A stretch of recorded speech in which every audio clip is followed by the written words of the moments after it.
Yo, what's up mga kaibigan? Nalina tayo magkwentuhan. Usap-usapan ngayon ang paghamon ni Anthony Edwards kay Kyrie Irving bago mag-umpisa ang Game 1. At usap-usapan din ang naging resulta nito dahil gumawa nga si Kyrie Irving ng 30 points on 52% shooting sa field.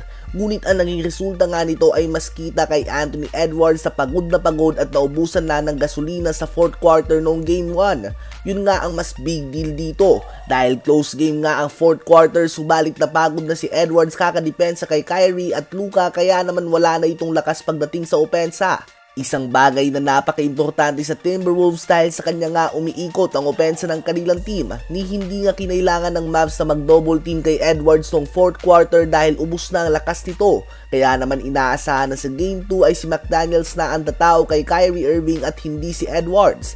Most likely ay ilalagay na si Edwards kay Luka Doncic na bagamat tulad ni Kyrie ay isa sa mga pinakamagaling na offensive player sa kasaysayan ng basketball, si Luka nga ay medyo slow pace at hindi mo kailangan tumakbo palagi ng mabilis upang masabayan siya.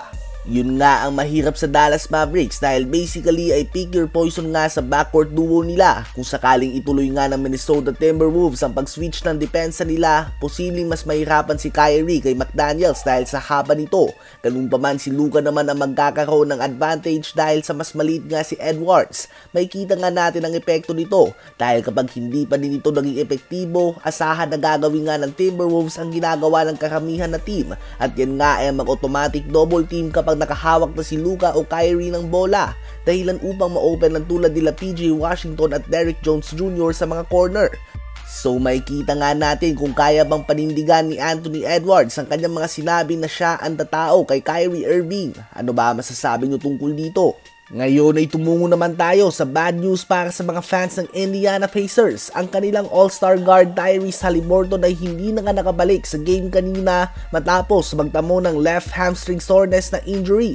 Noong January ay nagtamo siya ng left hamstring strain dahilan upang hindi siya makapaglaro ng 10 games. At matapos nga nito, he was never the same. Noong umpisa nga ng season ay mga historic numbers talaga ang kanyang ginagawa.